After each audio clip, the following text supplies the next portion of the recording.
I have a feeling that at the end of my career, I will be in a padded room.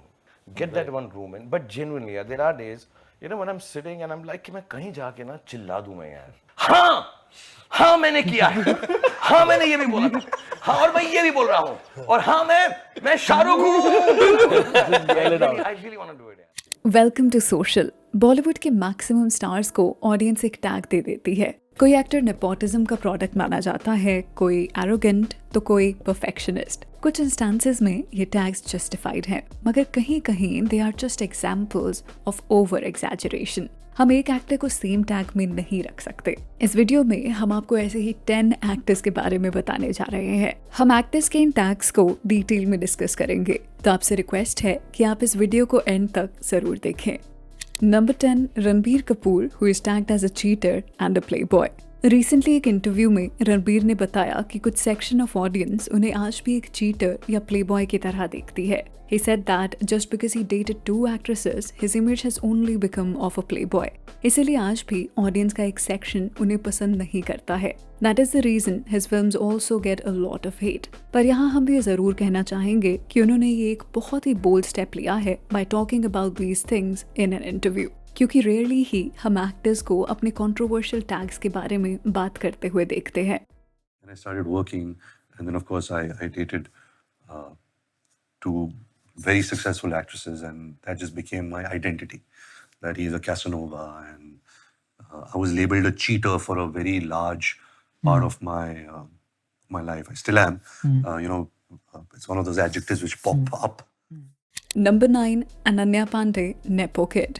जब से अनन्या ने अपना career शुरू किया है, तब से हर कोई उन्हें नेपो किड कहता है, and rightfully so, because she does come from a privileged background. और जिस तरह का लॉन्च उन्हें मिला है, वो बहुत ही कम इनसाइडर्स को मिलता है। उन्हें एक बड़ी फिल्म के बाद दूसरी बड़ी फिल्म मिलती जा रही है, and she has taken her own time to give even a decent performance. Well, we just hope that she makes good use of these opportunities and establishes herself as a credible actor. Otherwise, उन पे ये nepo kid का tag हमेशा के लिए रह जाएगा। But something I feel like I haven't gotten yet is respect from people. And that's something that I'm really working towards and hoping for eventually, because I do want to feel validated as a good actor. Number 8, Hrithik Roshan as a Greek god. Greek god of Bollywood! Hrithik sir right में sir सामने। ऋतिक सिर्फ बॉलीवुड में ही नहीं, मगर all over the world अपने looks और acting range के लिए जाने जाते हैं। He has been able to effortlessly blend his persona with the kind of characters he plays. That is the reason सब उन्हें ग्रीक गॉड के टैग से रेफर करते हैं। मगर कई इंटरव्यूज में उन्होंने ये बताया है कि उनकी एक्टिंग रेंज काफी लिमिटेड है और उन्हें बहुत प्रेपरेशन करनी पड़ती है to make it look effortless. ये सच है कि जब हम उन्हें स्क्रीन पर देखते हैं तो हम उनके ऑरा से इम्प्रेस हो जाते हैं, पर जो एफर्ट उनकी इस परफॉर्मेंस को क्रिएट करने में जाता है, वो किसी को भी नहीं दिखता है।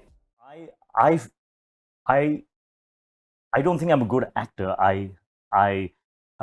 I'm very my process makes things very easy for me to embody the character and then just be. Number 7, Ranveer Singh, who has been tagged as over energetic.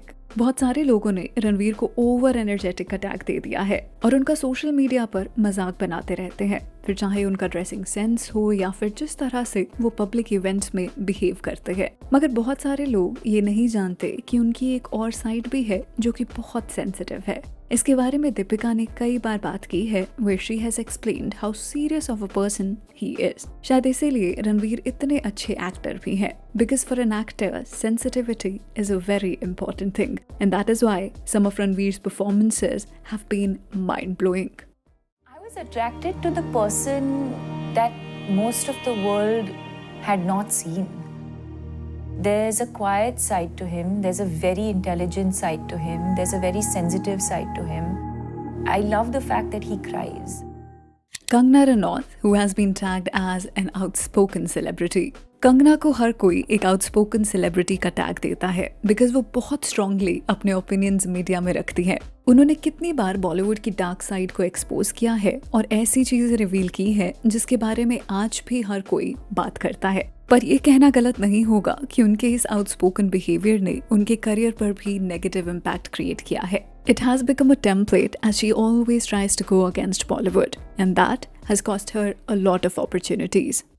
Bollywood ये जो कर रहा है, जिस तरह से ये षड्यंत्र रच रहा है, तो एक बात तो पक्की है कि मैं इनको छोटा मोटा यहाँ वहाँ कॉल आउट करती रहती थी, चाहे वो सेक्सिज्म हो या नेपोटिज्म हो या पे पैरिटी हो, लेकिन अब तो मैं इनके पीछे पड़ जाऊंगी और मैं इनकी वाट लगा दूंगी, एक एक को एक्सपोज करूंगी। Number 5, Akshay Kumar, who has been tagged as a workaholic. Akshay जिनका वर्कaholic टैग एक टाइम पर उनकी सबसे बड़ी स्ट्रेंथ था, आज उसी टैग के लिए उनको क्रिटिसाइज किया जाता है। Everyone is complaining about why he is doing so many movies. इसके बारे में अक्षय ने एक रीसेंट इंटरव्यू में बात की, जहां वो इस क्रिटिसिज्म से अग्री नहीं कर रहे थे। Well, we would just like to say कि प्रॉब्लम ये नहीं है कि अक्षय बहुत सारी मूवीज कर रहे हैं, प्रॉब्लम सिर्फ ये है कि वो सही मूवीज नहीं चूज कर रहे। उन्होंने हमेशा से एक साल में बहुत सारी फिल्म्स करी हैं, पर उन सब में से कम एक तो अच्छी होती थी, but now not even one is actually good. The whole idea is to just work and work. That's it. Right. Lot of people have problems of me. Why am I doing 4 films a year? I don't understand. I have for the first time in my life I've heard somebody saying, "Why are you working so much?" Don't you think so? The problem is, why don't you work? Number 4, Salman Khan as भाईजान and the bad boy. Salman एक ऐसे star हैं जो कि 2 tags के साथ जी रहे हैं। जहां उनके फैंस के लिए वो भाई के नाम से जाने जाते हैं, वहीं क्रिटिक्स के लिए उनकी इमेज एक बैड बॉय की बनी हुई है। ये कहना गलत नहीं होगा कि उनकी पर्सनालिटी की ही 2 कॉन्ट्रडिक्टरी साइड्स हैं। जहां उनकी भाईजान इमेज एक पॉजिटिव ऑरा क्रिएट करती है, मगर उनकी बैड बॉय इमेज कनेक्टेड है उन पास्ट रिलेशनशिप्स और कोर्ट केसेस से जहां मीडिया ने उन्हें क्रिमिनल की तरह पोर्ट्रे किया था। And that is why a lot of people believe that Salman is the quintessential bad boy of Bollywood. Fault मुझ में ही लाई करता है, क्योंकि जब एक जाती है तो फॉल्ट उनमें था, दूसरी जाती है तो फॉल्ट उनमें ही है। जब उससे ज़्यादा जब जाने लगती हैं तो वो कंफर्म कर जाती हैं कि फॉल्ट मेरा ही था। Number 3, Aamir Khan as Mr. Perfectionist. हम सब जानते हैं कि हर कोई आमिर को Mr. Perfectionist के टैग से जानता है। A lot of people have said that he keeps working hard so that he can achieve perfection. मगर खुद आमिर इससे अग्री नहीं करते हैं। He doesn't believe in anything like perfection. क्योंकि उनको भी पता है कि कुछ भी कभी भी परफेक्ट नहीं हो सकता है, इसलिए वो परफेक्शन को नहीं, मैजिक को परस्यू करते हैं। In his own words, he wants to create work which is so magical that it touches people's souls. लोग सोचते हैं मैं परफेक्शनिस्ट हूँ, लोग सोचते हैं मैं बड़ा सोच के डिसीजन लेता हूँ। बिल्कुल बकवास है। मैं पहले सोच के लेता था जब मैं गलतियां करता था। अब मैं सिर्फ अपने दिल से डिसीजन लेता हूँ। मैं जादू को ढूंढता हूँ, मैजिक। मुझे मैजिक चाहिए, परफेक्शन नहीं चाहिए। Number 2, Shahrukh Khan, who is tagged by audience as king. Shahrukh आज एक ग्लोबल आइकन बन गए हैं, जहां उनकी फैन फॉलोइंग दुनिया के हर कोने में है। शायद इसीलिए ही शाहरुख को किंग खान का टैग भी दिया गया है, as he is no less than a king. उनकी लाइफस्टाइल और उनकी पॉपुलैरिटी देखकर हर कोई इस टैग में बिलीव करने लग जाता है, मगर खुद शाहरुख इसमें बिलीव नहीं करते हैं। उन्होंने कई इंटरव्यूज में कहा है कि जहां लोग उन्हें एक किंग समझते हैं, मगर रियल लाइफ में वो आज भी बहुत स्ट्रगल करते हैं। अगर आप उनके इंटरव्यूज को ध्यान से सुनोगे तो आपको रियलाइज होगा that he has gone through a lot and that he lives with the burden of being Shahrukh Khan. Are you scared of yourself sometimes? I'm scared of being alone with myself, yes. I get scared of myself. And I don't like myself, I think, too much. And I think that's when you become an actor. Not because people normally say, you love yourself, that's why you become a star. Yes, maybe you become a star that way, but I think you become an actor when you... Number 1, Imran Hashmi, the serial kisser. अपने career की starting से Imran is known for his A-rated mainstream films. उनकी films की story seduction और betrayal पर based होती है, and from there he got the image of a serial kisser. उनके हर फिल्म में एक किसिंग सीन होता था, and that used to be his tag in the industry. That's why producers also starting adding more such scenes as they want Imran to be portrayed like this. But eventually there is a saturation point for everything, और इमरान के साथ भी वही हुआ। His film started to fail और वो इस tag से निकलना चाहते थे।